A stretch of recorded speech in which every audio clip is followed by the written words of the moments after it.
Entonces, la primera pregunta me parece que tenemos que dialogar entre nosotros es, primero, ¿nos parece correcto que nuestra fe es una fe en un Dios metido en la historia, comprometido en la historia, pero en forma imperceptible, de modo que la historia la tenemos que protagonizar sabiendo nuestras limitaciones nosotros?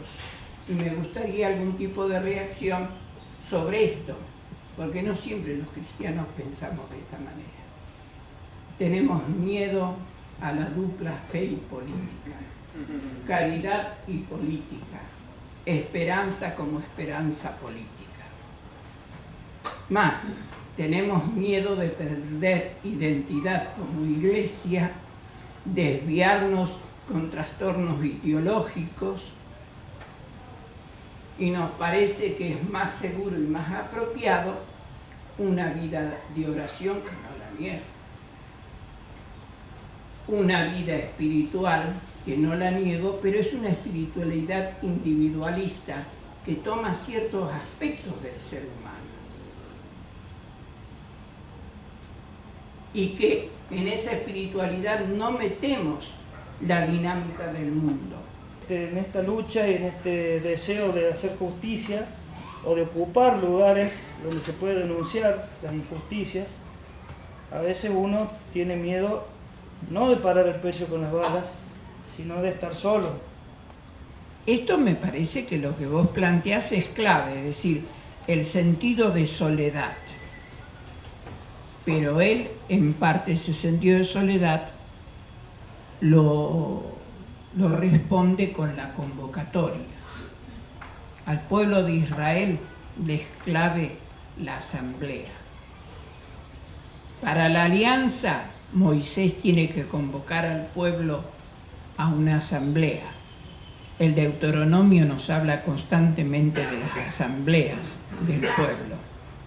Y para esto, el sentido de soledad en el cristiano, estos son temas para trabajar espiritualmente, para darnos cuenta que esos son los momentos de oración, porque Jesús no se hunde en la depresión, en la cruz, sino que esa sensación la convierte en oración.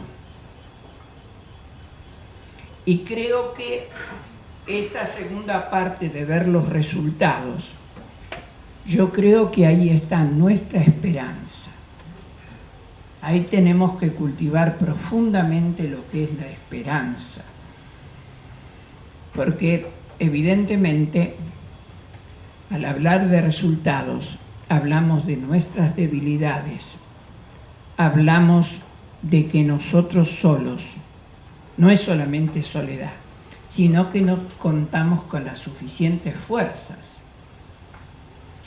Y una de las fuerzas que nos contamos es que nosotros no podemos proyectar el futuro con la seguridad de que el proyecto se va a realizar, pero que sí, nosotros como creyentes lo que tenemos que tener es la esperanza en este Dios que ya hizo el gesto de la liberación de Egipto.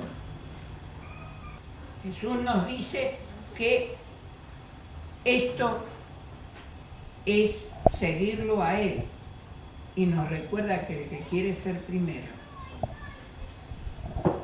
nos mete en una lógica diferente a la lógica de la política propia del sistema mundo en el que vivimos. Porque vivimos un mundo producto de un acto de conquista vandálica. Vivimos en un mundo donde se instauró un sistema de producción que es altamente dominativo, porque aún el saber científico, según el decir de Descartes, tenía como objetivo dominar la naturaleza. Miremos lo que pasa con el cambio climático. Vos decías que es un Dios que se mete en la historia imperceptiblemente porque es respetuoso de lo que creó, ¿no? Sí. Y que parece ausente, pero que no está ausente. Ahora, como cristianos, en la vida pública un cristiano, si tiene que acceder a la política, debe hacer uso del poder o del poder. Ahora, el poder en estos términos, porque Dios puede elegir hacer malabarismos, que es lo que menos elegía Jesús, entonces, o puede elegir aparecer casi ausente por respeto a lo que creó, ¿no? O sea, ¿qué modelo de poder tenemos nosotros a la mano para identificarnos, ¿no?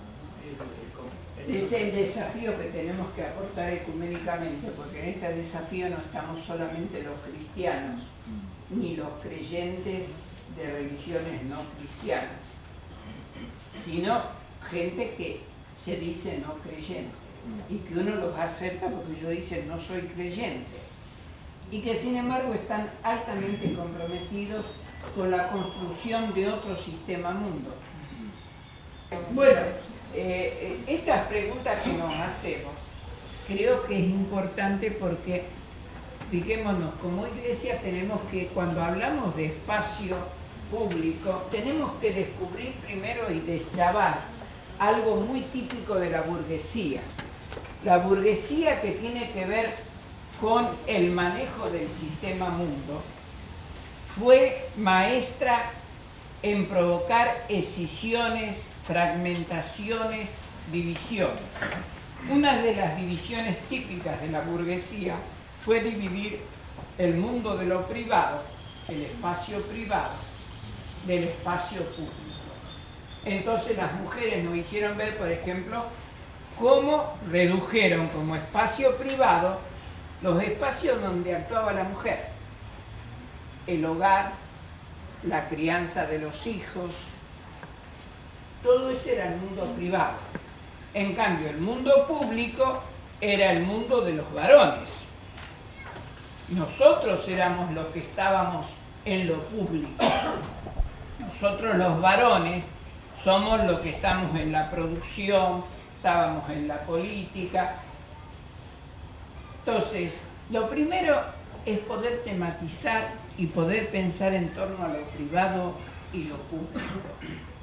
Ahí hay un primer nivel que es el nivel de las instituciones que nos permiten desarrollarnos en un cierto nivel menor, pero esos espacios primeros como es el hogar, la escuela, son espacios que integran los que son los espacios micro, la organización micro de la sociedad, la comunidad, el barrio con sus organizaciones, es algo micro, que tiene una propia lógica, pero resulta que lo micro no se autosatisface en esta sociedad tan densa en población y tan compleja, porque hay una dimensión de sociedad general que hace falta para lo micro.